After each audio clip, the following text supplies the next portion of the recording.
Welcome to this reading of one of my favorite childhood poems, the Deacon's Masterpiece, also known as the Wonderful One-Hoss Shay by Oliver Wendell Holmes. It's a delightful example of his wit and conversational style. Holmes was part of a group known as the Fireside Poets, whose verses were often read and memorized in schools. And in fact, as a youngster, it was one of the first poems I tried to memorize myself. But Holmes was far more than just a poet. He was also a distinguished physician and the father of Oliver Wendell Holmes, Jr., the great dissenter of the United States Supreme Court. My comments following the poem are divided into two parts. The first looks at some of the historical and cultural references you may not recognize today, one of them involving George Washington, which I think you'll find especially interesting. And the second is going to touch on Holmes' remarkable life and accomplishments. So I hope you'll stay tuned for those. Now the poem, The Deacon's Masterpiece by Oliver Wendell Holmes. Have you heard of the Wonderful One-Hoss Shay? That was built in such a logical way, it ran 100 years to a day. And then, of a sudden, but stay. I'll tell you what happened without delay, scaring the parson into fits and frightening people out of their wits. Have you heard of that, I say? 1755, Georgius Secundus was then alive. Snuffy old drone from the German hive. That was the year when Lisbon town saw the earth open and gulp her down. And Braddock's army was done so brown, left without a scalp to its crown. It was on the terrible earthquake day that the deacon finished the One-Hoss Shay. Now, in the building of shays, I tell you what, there is always somewhere a weakest spot. In hub, tire, felloe in spring or thill, in panel, crossbar, or floor, or sill, in screw, bolt, thoroughbrace. Lurking still, find it somewhere you must and will, above, or below, or within or without. That's the reason, beyond a doubt, the chaise breaks down but doesn't wear out. But the deacon swore, as deacons do, with an "I do you, and I'll tell you," he would build one shay to beat the town in the country, all the country round. It should be so built that it couldn't break down. "For," said the deacon, "'tis mighty plain that the weakest places must stand the strain. And the way to fix it, as I maintain, is only just to make that place as strong as the rest." So the deacon inquired of the village folk where he could find the strongest oak that couldn't be split, nor bent, nor broke. That was for spokes and floor and sills. He sent for lancewood to make the thills. The crossbars were ash from the straightest trees. The panels of white wood that cuts like cheese but lasts like iron for things like these. The hubs of logs from the settlers' ellum. Last of its timber, they couldn't sell 'em. Never an axe had seen their chips, and the wedges flew from beneath their lips like their blunt ends frizzled like celery tips. Step and prop iron, bolt and screw, spring, tire, axle, and linchpin too. Steel of the finest, bright and blue. Thoroughbrace, bison skin, thick and wide. Boot, top, dasher, from tough old hide found in the pit when the tanner died. That was the way he put her through. "There," said the deacon, "now she'll do." Do? I tell you, I rather guess she was a wonder and nothing less. Colts grew horses, beards turned gray, deacon and deaconess dropped away. Children and grandchildren, where were they? But there stood the stout old one-hoss shay as fresh as on Lisbon Earthquake Day. 1800, it came and found the Deacon's Masterpiece strong and sound. 1800 increased by 10. Handsome carriage they called it then. 1820 came, running as usual, much the same. 30 and 40 at last arrive. Then come 50 and 55. Little of all we value here wakes on the morn of its 100th year without both feeling and looking queer. In fact, there's nothing that keeps its youth, so far as I know, but a tree and truth. This is a moral that runs at large. Take it. You're welcome. No extra charge. 1st of November, the earthquake day, there are traces of age in the one-hoss shay.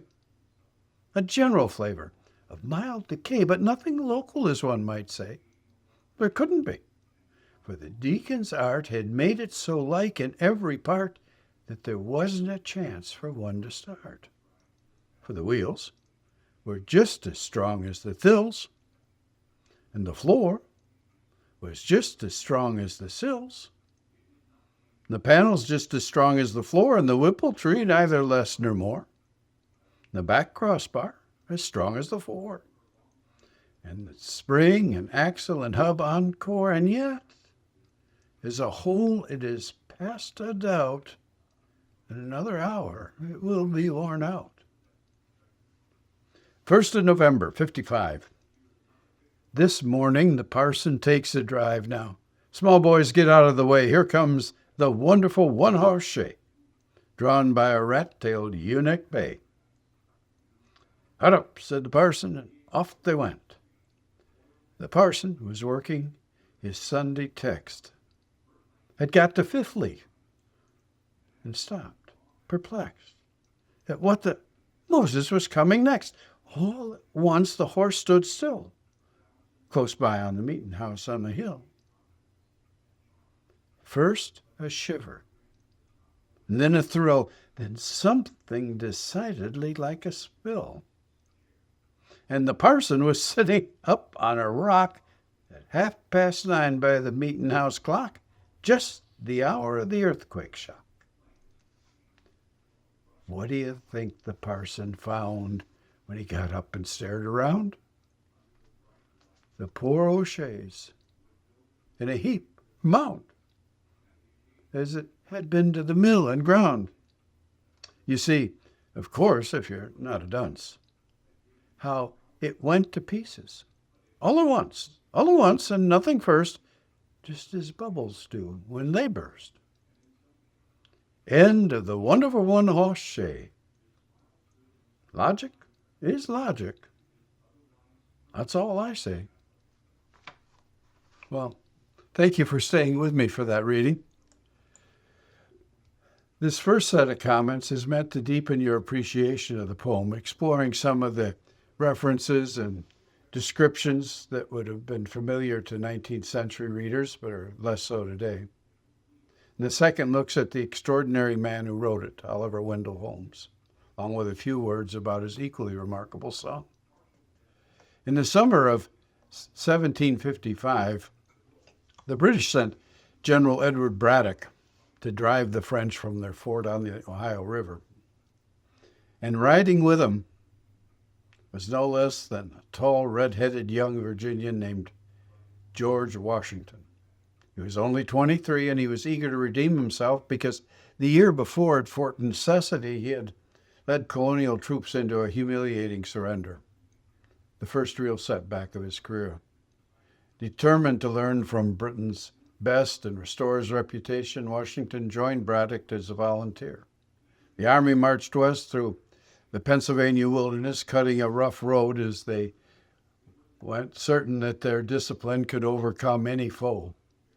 But on July 9th, near the Monongahela River, That confidence shattered. Hidden French and native warriors opened fire from the woods, and the orderly British column collapsed in panic. And amidst the chaos, Washington rode again and again through the gunfire, trying to rally the men, his coat pierced by bullets. His horses shot out from under him. Now, Braddock was mortally wounded, and Washington buried him secretly along the road to protect the grave from the enemy. The defeat stunned Britain, and it showed how costly colonial defense was going to be. A realization that eventually drove Parliament to tax the colonies more heavily, and it sowed the early resentment.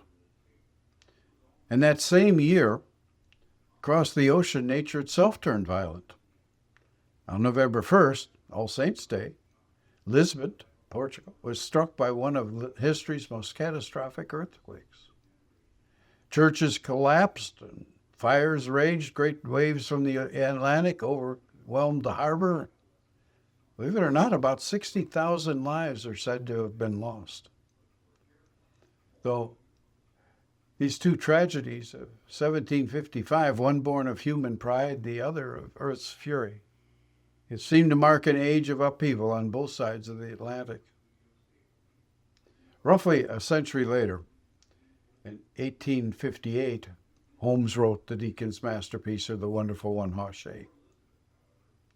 And he filled it with words that made perfect sense to his readers, but can sound quaint to us today. The one-hoss shay simply means a one-horse carriage, shay being short for shays. The felloe is the wooden rim of the wheel. The thills are the poles that connect the carriage to the horse, and the thoroughbraces are those leather straps that hold the body of the coach, giving it sort of a gentle bounce over the cobblestones. To Holmes' 19th century audience, who knew the difference between a wheelwright and a blacksmith, these details were part of everyday life, but to us, they had a touch of antique charm. At least I think they do, reminding us of how quickly the film, what was then the familiar, is now the historical. Holmes belonged to a warm circle of New England writers later called the Fireside Poets. That's Longfellow, Lowell, Whittier, Bryant, Holmes himself. Their poems were read aloud in parlors and schoolrooms across America, and his verses were clear, musical, moral, often laced with humor and good sense. And beyond poetry, Holmes had a gift for conversation. His prose collection, The Autocrat of the Breakfast Table, turned the everyday musings of a Boston doctor into some of the most quoted essays of the mid-1800s. And for decades, his poems were fixtures in school readers, and generations of children recited them with pride. In my time, I became one. I later found myself reading those same lines to my own children and passing on that shared rhythm of language and thought that he helped define. In fact, I recommend that if you want to get the most out of the Deacon's Masterpiece, read it aloud yourself. It was written to be spoken out loud. But Holmes was more than just a man of letters. He was a pioneering physician. You might not realize that. By age 33, he was dean of Harvard Medical School. In 1843, he published a bold essay that was arguing that what was then called childhood fever, a deadly infection that was killing new mothers, could actually be carried from patient to patient by doctors themselves. For saying so, he faced ridicule from many of his peers, but he persisted in anticipating ideas that later revolutionized antiseptic practice. He also gave medicine one of its most enduring terms when he suggested the word anesthesia to describe the state produced by ether during surgery. Holmes bridged two worlds. Holmes bridged two worlds, the poetic and the scientific, with the same clarity, curiosity, and compassion. And his legacy didn't end there. His son, Oliver Wendell Holmes Jr., I became aware of when I was in law school, carried that same thoughtful independence into the world of law, serving for 3 decades on the Supreme Court, or nearly so, and earning the title the great dissenter for his powerful opinions on civil liberties and free speech. Now, if you're enjoying these poems and reflections, please consider subscribing and pressing the notification button. This isn't a mass audience channel, and that is the best way to be alerted when a new poem arrives. Comments, of course, are always appreciated. In fact, one of our upcoming poems was suggested in a viewer comment. And of course, likes are always welcome. The next poem, the Paul Revere's Variety, is probably more widely known than the actual events it celebrates. It's a spirited retelling of a real moment in American history, and I hope you'll join me for that reading. So, take care, as always, guard your health, and stay engaged.